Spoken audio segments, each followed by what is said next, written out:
আজকে আবার চিংড়ি মাছ নিয়ে এসেছে। দেখুন, যে শাশুড়ি বাড়িতে জামাই বাড়ি বেড়াতে এসেছে, এখন শাশুড়ির এসেছে দেখে এই চুনো চুনো মাছগুলো এমনি খেতে পারে না কাটার জন্যে, তাই আজকে আবার চুনো মাছ, এই যে চিংড়ি মাছ নিয়ে এসছে। এই চিংড়ি মাছ দিয়ে বাঁধাকপি দিয়ে রান্না করব, সেটাও আপনাদের দেখাবো। এই যে আমার মা চিংড়ি মাছ কাটছে। বাঁধাকপি কেটে নিয়েছি বন্ধুরা, এই যে কেটে ধুয়ে নিয়েছি। আর এই যে দেশি চিংড়ি এনেছে, ছোট ছোট দেশি চিংড়ি এইগুলো। এই চিংড়ি মাছ দিয়ে বাঁধাকপিটা রান্না করব। দেশি চিংড়ি দিয়ে বাঁধাকপি রান্না করলে তার টেস্টি হয় অন্য রকম। আমি চিংড়ি মাছের নুন মেখে একটু ভেজে নেব। জল দিয়ে দিচ্ছি, জল দিয়ে আমি হালকা করে বাঁধাকপিটাকে একটু সিদ্ধ করে নেব। মানে প্রত্যেকেরই গ্যাস হয়, তো একটু হালকা করে ভাপ দিয়ে ফেললে আর এটা গ্যাস হয় না কোনো। তো বাঁধাকপিটা সিদ্ধ হয়ে গেছে, এবার আমি এটাকে নামিয়ে রাখবো। তেল দিয়ে দিচ্ছি, আমি মাছটাকে ভেজে নেব, চিংড়ি মাছগুলো।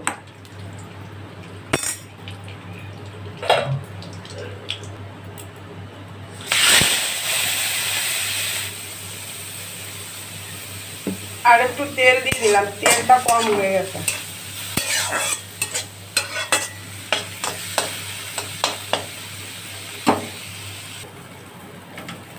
মাছটাকে আমি নামিয়ে নিয়েছি, এবার আমি দিয়ে বসিয়ে দেব।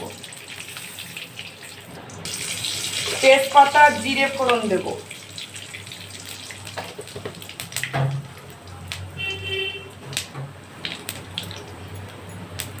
আর একটা শুকনো লঙ্কা দিয়ে দিলাম। তো এতে আমি কটা আলু দেবো। আলুটাকে আমি একটু লাল লাল করে আমি ভেজে নেব। হয়ে গেছে, তো আমি এবার বাঁধাকপি দিয়ে দিচ্ছি।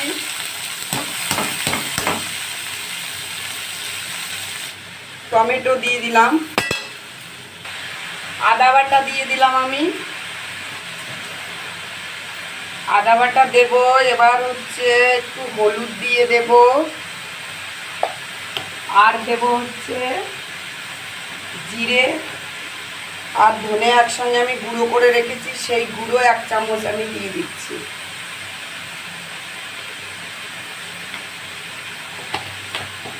আর নুনটা দেবো একটু পরিমাণ মতো, যেহেতু আমি সিদ্ধ করার সময় একটু নুন দিয়েছি, তো এখন অল্প একটু দিয়ে দিলাম।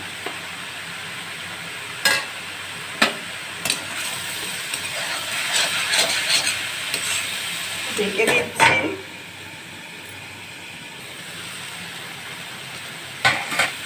এবার আমি চিংড়ি মাছ দিয়ে দেব।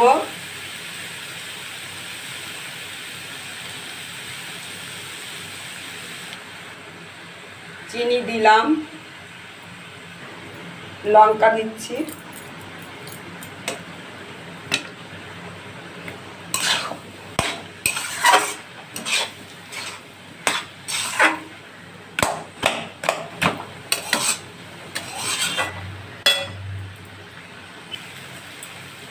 সামান্য একটু আটা দিয়ে দিচ্ছি আমি।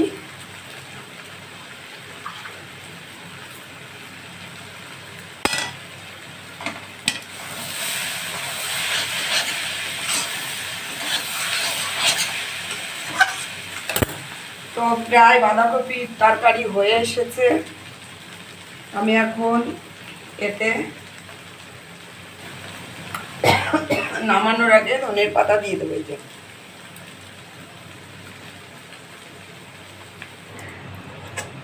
তো বাঁধাকপি আমার হয়ে গেছে।